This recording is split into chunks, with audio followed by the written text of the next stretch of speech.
ఒక విలువల కోసం నిలబడిన పార్టీ. నా దగ్గర నుంచి మొదలెడితే ప్రతి కార్యకర్త కూడా, ప్రతి గ్రామ స్థాయిలో ఉన్న కార్యకర్త కూడా కాలర్ ఎగిరేసుకొని ఇది నా పార్టీ అని చెప్పి గర్వంగా చెప్పుకునే వాళ్ళకి ఏదైతే మనం చెప్పామో అది చేసి చూపించిన తర్వాతనే మనం ఓట్లు అడిగి గెలిచాము. కాబట్టి ప్రజల దగ్గర ఏ రోజు మన విలువ తగ్గల. కానీ ఎన్నికలైన 9 నెలలు కూడా తిరక్క మునిపే ఈరోజు ఏ తెలుగుదేశం పార్టీ కార్యకర్త కూడా గడప గడప అంటూ ప్రజల ఇళ్లకు వెళ్ళే పరిస్థితి ఏ ఒక్కరికి కూడా లేదు, ఎమ్మెల్యే దగ్గర నుంచి కార్యకర్త దాకా. కారణం, ఏ గడపకు వెళ్ళినా కూడా వీళ్ళు ఎన్నికలకు ముందు ఇచ్చిన వీళ్ళ మేనిఫెస్టో సూపర్ 6లు సూపర్ 7లు ప్రజలు వీళ్ళకి ఇలా చూపించి ఆ ఇంట్లో నుంచి ఒక చిన్న పిల్లాడు బయటకు వస్తాడు, నా 15,000 ఏమైంది అని అడుగుతాడు.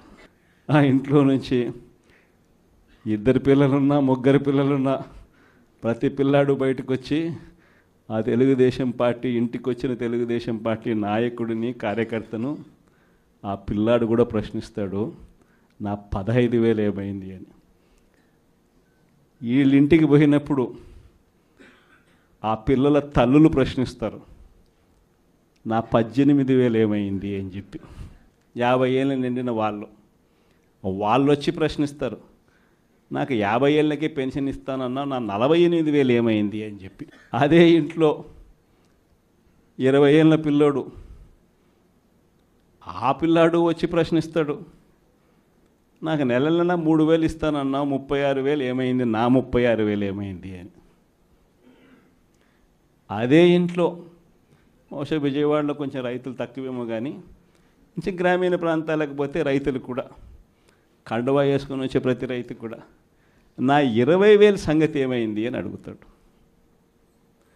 ఇలా ఏ ఇంటికి వెళ్ళినా కూడా తెలుగుదేశం పార్టీ నాయకులకు కానీ కార్యకర్తలకు కానీ ప్రజలకు సమాధానం చెప్పుకోలేని పరిస్థితుల్లో వాళ్ళు ఉన్నారు. ఎన్నికలప్పుడు ఏదైతే మాట చెప్పాడో ఆ రోజేమో మేము చెయ్యకపోతే మా కాలర్ పట్టుకోండి అని అన్నాడు. మరి ఈరోజు ప్రజలు కాలర్ పట్టుకుంటారేమో అని చెప్పి భయపడి రెడ్ బుక్ రాజ్యాంగం నడుపుతూ ఉన్నారు. ఈరోజు ఏమంటా ఉన్నారు, ఎన్నికలు అయిపోయిన 9 నెలల తర్వాత ఈరోజు ఏమంటా ఉన్నారు, సంపద సృష్టించడం ఎట్టనో నా చెవిలో చెప్తే నేను తెలుసుకుంటాను అంటున్నాను. వాస్తవాలు. ఇదే మాటలు ఎన్నికలకు ముందు నేను చెప్పా, చంద్రబాబు నాయుడు నమ్మడం అంటే చంద్రముఖిని నిద్ర లేపడమే అని. ఇదే మాటలు నేను ఎన్నికలప్పుడు చెప్పిన, చంద్రబాబు నాయుడు నమ్మడం అంటే పులి నోట్లో తలబెట్టడమే అని చెప్పి. ఇదే మాటలే నేను చెప్పా మేనిఫెస్టో ప్రజెంటేషన్ చేసేటప్పుడు. ఇక్కడే ఇలా నిల్చుని ఇలా మేనిఫెస్టోని ఇలా చూపించా. మన మేనిఫెస్టోని ఇలా చూపిస్తూ వాళ్ళు చెప్పిన మేనిఫెస్టో హామీలను కూడా ఇలానే చూపిస్తూ చెప్పా. ఇది సాధ్యమయ్యేటి కాదయ్యా చంద్రబాబు నాయుడు చెప్పేటివి. రాష్ట్రానికి సంబంధించిన బడ్జెట్ ఇది, మనం చేస్తూ ఉన్న బటన్లు నొక్కే కార్యక్రమం ఇది, దీనికే ఇంత డబ్బు ఖర్చు అవుతుంది. మరి చంద్రబాబు నాయుడు ఏమో 1,72,000 కోట్లు సంవత్సరానికి అయ్యే ప్రతిపాదనలు ఆయన చెప్తా ఉన్నాడు. సూపర్ 6లు మోసము, సూపర్ 7లు మోసము అని చెప్పి చెబుతూ మనమేం చేయగలుగుతాము అన్నది కూడా ప్రజలకు అర్థమయ్యేట్టుగా కూడా మేనిఫెస్టో సందర్భంగా కూడా చెప్పడం జరిగింది.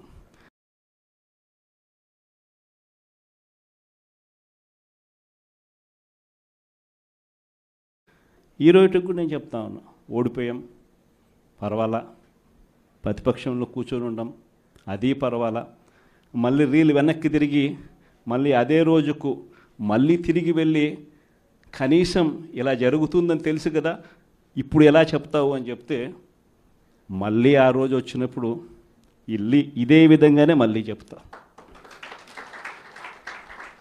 ఎందుకనంటే రాజకీయాలలో విలువలు, విశ్వసనీయత అన్న పదానికి అర్థం అదే. ఎన్నికలు ఎప్పుడొచ్చినా కూడా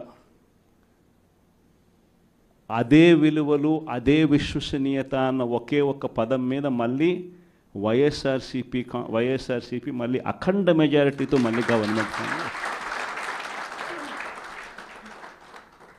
కానీ ఈసారి ఫామ్ చేసినప్పుడు మాత్రం ప్రజలకు చంద్రబాబు నాయుడు నైజం పూర్తిగా అర్థమైపోతుంది కాబట్టి మనల్ని మళ్ళీ 30 ఏళ్ళు అక్కడే కూర్చోబెట్టే విధంగా కూడా ప్రజలు ఖచ్చితంగా అడుగులు వేస్తారన్న నమ్మకం నాకుంది.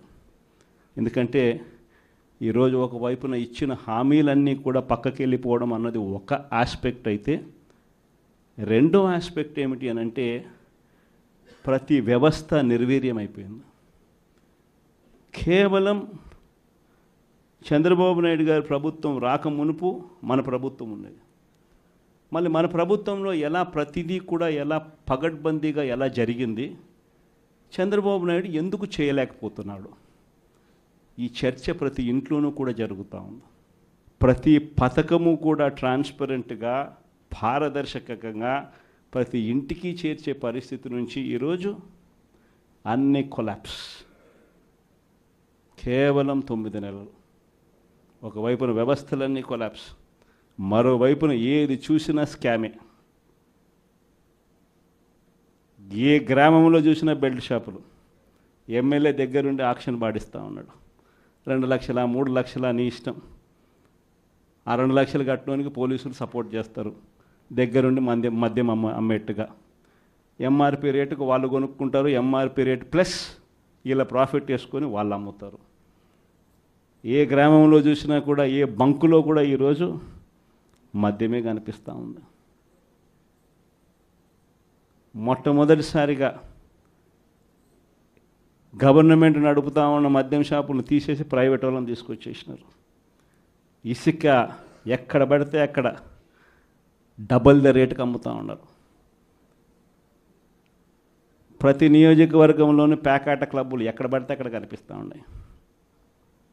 ప్రతి నియోజకవర్గంలో ఏ పని జరగాలన్నా కూడా, ఫ్యాక్టరీ నడపాలన్నా, ఆ నియోజకవర్గంలో మైన్ ఒకవేళ చేస్తూ ఉంటే చేసుకోవాలన్నా, ఏదైనా కూడా నాకింత నీకింత అని ఎమ్మెల్యే దగ్గర నుంచి మొదలైతే చంద్రబాబు నాయుడు దాకా పంచుకోవడాలి.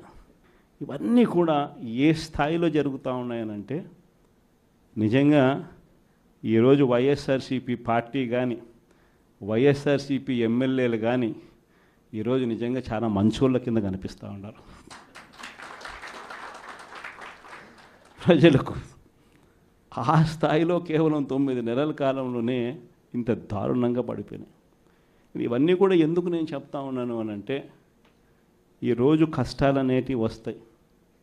ప్రతిపక్షంలో ఉన్నప్పుడు, రాజకీయాలలో మరీ ముఖ్యంగా ఉన్నప్పుడు ప్రతి ఒక్కరూ కూడా ఒక్కటే గుర్తుపెట్టుకోవాలి, కష్టం రానిదే సుఖం రాదు.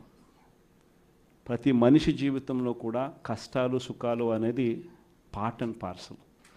ప్రతిపక్షంలో ఉన్నప్పుడు మన కష్టాలు కనిపిస్తాయి, కానీ ఆ ప్రతిపక్షంలో ఉన్నప్పుడు ఆ కష్టాలలో వచ్చినప్పుడు మనం ఆ కష్టాలను ఎలా ఎదుర్కొంటాం అన్నది మనల్ని లీడర్లు చేస్తాయి. కష్టం వచ్చినప్పుడు మన క్యారెక్టర్ను మనం అమ్మేసుకుంటే, మన వ్యక్తిత్వాన్ని మనం అమ్మేసుకుంటే, ఒక్కసారి బాటిల్లో ఉన్న నీళ్ళు బాటిల్లో ఉంటే బాటిల్లో నీళ్ళు తాగుతాం. బాటిల్లో ఉన్న నీళ్ళు ఒక్కసారి ఇలా పడేసినామని అంటే భూమిలోకి పడిపోతాయి, మళ్ళీ ఏరుకోలేం.